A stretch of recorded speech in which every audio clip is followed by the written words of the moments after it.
So I decided to make a updated video of my car, all fixed and up and running. It's been about a year or so, I would say, since I got it fixed. I decided to go with a MagnaFlow catalytic converter instead of the Acura OEM.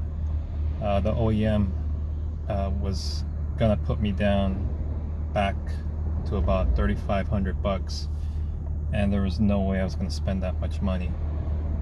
Since I don't have full coverage insurance, it was going to come out of my pocket. So I decided to just go with a cheap aftermarket, good quality brand, which was either Walker or MagnaFlow. I decided to go with the MagnaFlow, which was about $650 installed at a muffler shop. They did a great job. I can't feel any difference from the original catalytic converter that was stolen, which was the OEM. So here's a video, a quick video. I'm not going to do a long one this time. It's a quick video of me driving my car back home from work in Vernon. So everything is good. I had my check engine light, that's off now. I passed the smog check as well. There's no issues with vibration anymore. There's no fume smell inside the cabin. I just really can't feel any difference from the MagnaFlow catalytic converter. Just a little slight air noise I noticed. A little bit more. You can hear like a shh sound when you accelerate wide open throttle.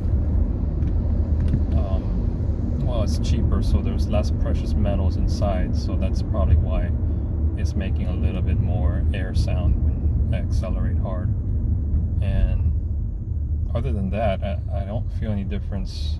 I think the gas mileage is a little bit less, just a little bit, because of the high flow now, free flow actually. Everything else is stock. My intake is stock. This is a 6-speed manual, V6 3.2 liters. Again, I can't feel any difference between the OEM and the MagnaFlow.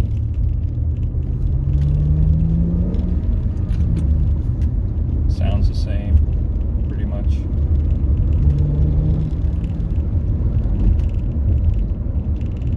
Accelerates the same. I don't think I gained any more horsepower than before with this aftermarket brand.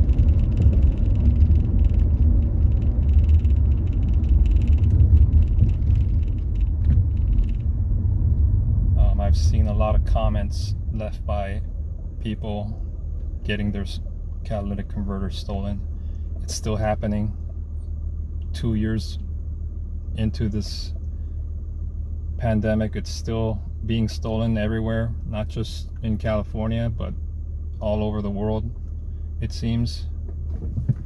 And these recyclers still taking them in. It's metal shops just still giving out cash for these stolen catalytic converters, and this is just wrong for them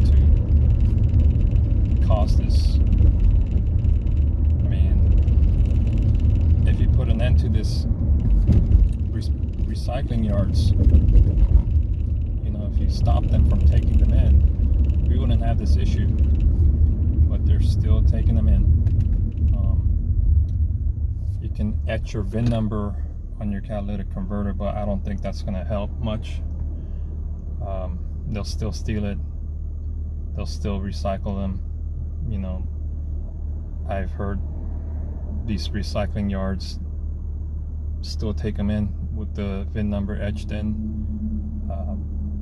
So I think the best way to prevent this theft from happening is just putting it in a garage parking your car inside the garage, just lock it up indoors inside the garage. And if you have a high riding car like an SUV such as a Honda Element or RAV4, I don't know what to say.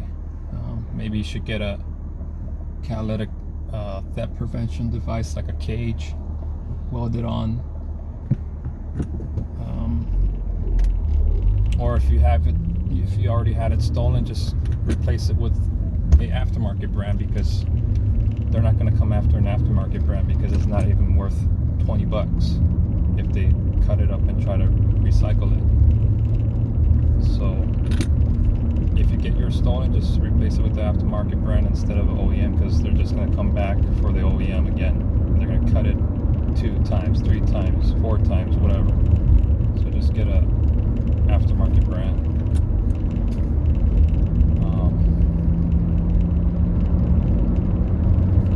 So again, just driving home. It's been a long day.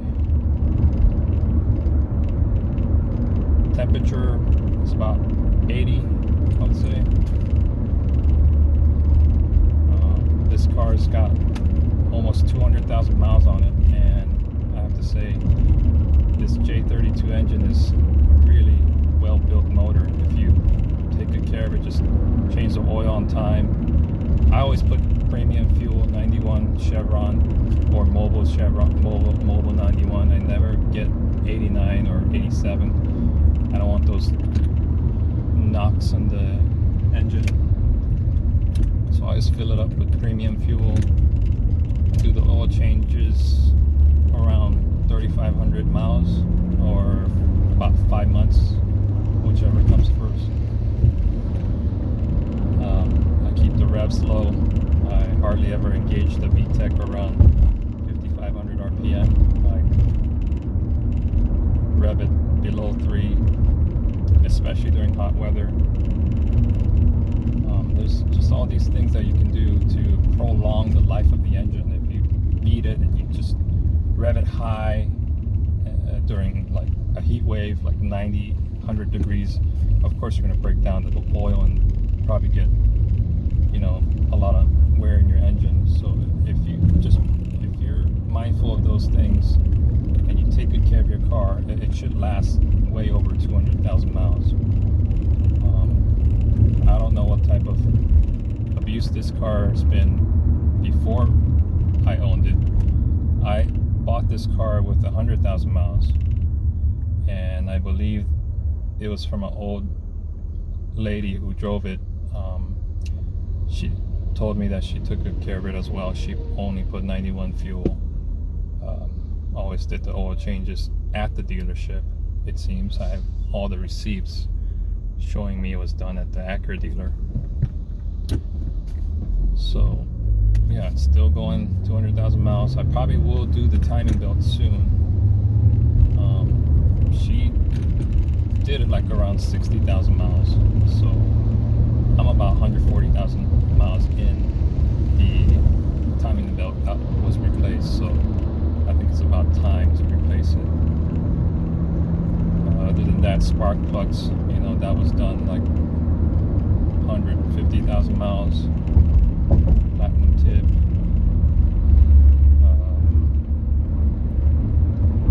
Yeah, I just really never had any issues with this car besides the catalytic converter being stolen.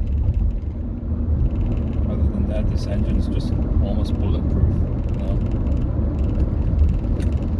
and it's really fun to drive. I really hope that the new Acura V6s came with 6-speed manual, but as you can see, the TLX is only offered in automatic.